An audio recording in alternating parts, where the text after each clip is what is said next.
Megastrain and all his evil army are getting close. I hope you're ready. Oh, I'm not ready. This is going to be a very sad weapon if I go up against them with this. Maybe I could weld another plate or two along to the end of this to make it a little bit more sturdy. But since I have this weird angled surface, maybe my weld's going to have some sort of normal stresses and shear stresses that I'll need to calculate if I engage in battle and we're fighting over this tube.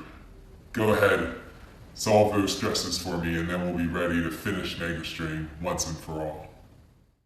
In this example, we're going to use the stress transformation equations to solve for the normal stress and shear stress in an angled weld. So this is a very practical example if we happen to have a plate that's welded together at an angle. So maybe that's not always the case, but if we did and we wanted to know the normal stresses and shear stresses, these stress transformation equations will come in very handy. All right, so the problem is given there with the geometry, and we're going to basically shove this plate into Megastrain, and hopefully we'll be able to fight him off and save planet Earth. But as we do that, we're going to jam it, and it's going to cause 800 kilonewtons of compression in this member. So we are asked to, if that was the case, what is the normal stress perpendicular to the weld and the shear stress along the length of the weld? So I've sketched in a little black square there, and that's the element of interest.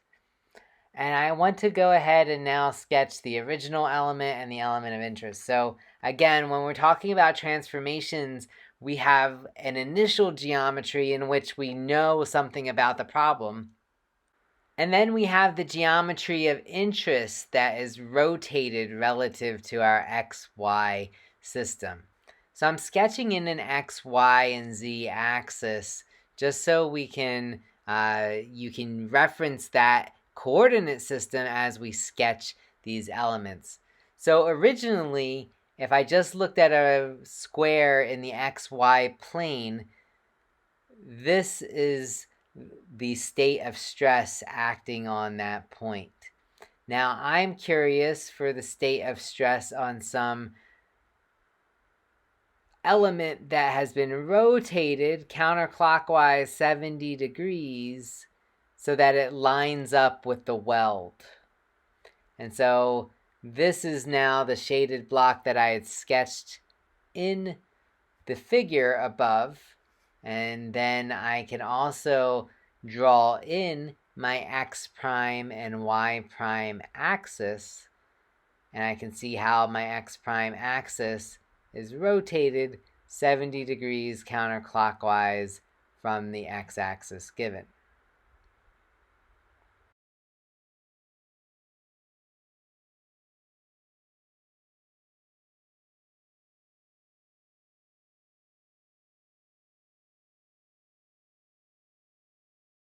Once we have the geometry sketched in for our element of interest, we want to just verify what the problem statement is asking.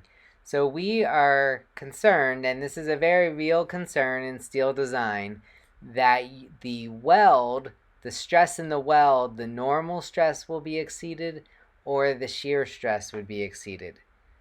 So the normal stress to the weld is going to be perpendicular to the X prime axis, or it's sigma y prime.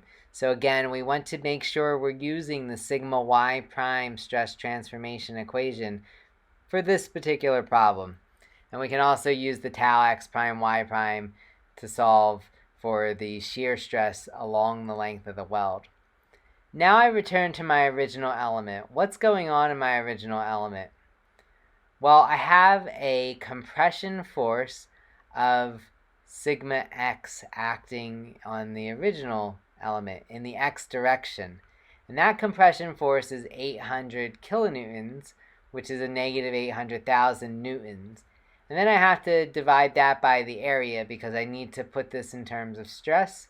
So force divided by area gives me stress. So the area that I desire is the shaded area in blue in the figure above. We just shaded it in case you missed that. And that area in meters will be 0.1 meters times 0.025 meters. So we can go ahead and do the calculation. This will result in a stress, sigma x, of negative 320 megapascals.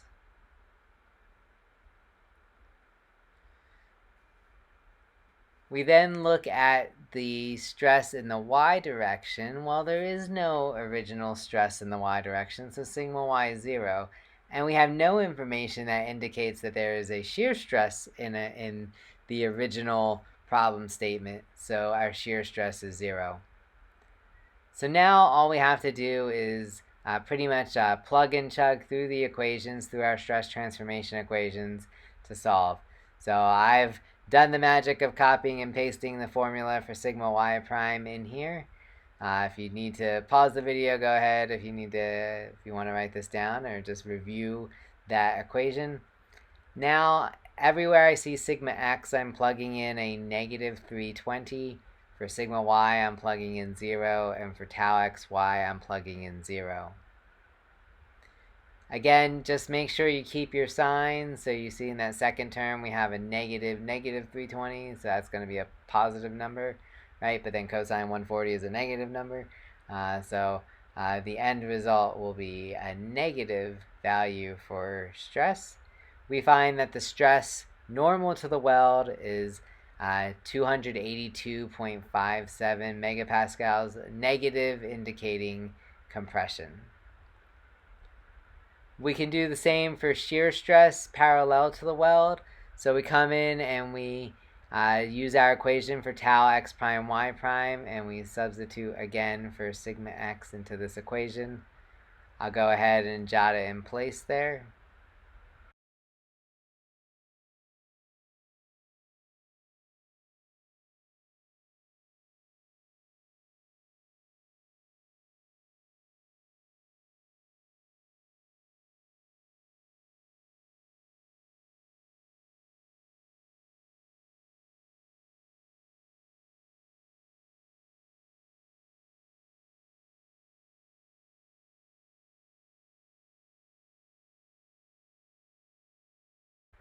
And we see in the end that the shear stress parallel to the weld calculates to be 102.85 megapascals. I hope you enjoyed the lesson on stress transformation and found that it was maybe more than meets the eye. The time has come. Megastrain's here. He's ready to fight. We need the all-stress cube. Fast, fast.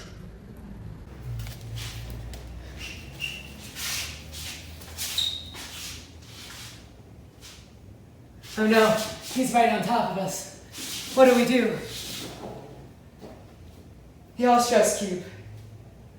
Let's shove it into his chest. And the power of the all-stress cube overwhelms Megastrain, and he is brought down and disintegrates. The world is safe. Thanks to you, mechanics and materials students.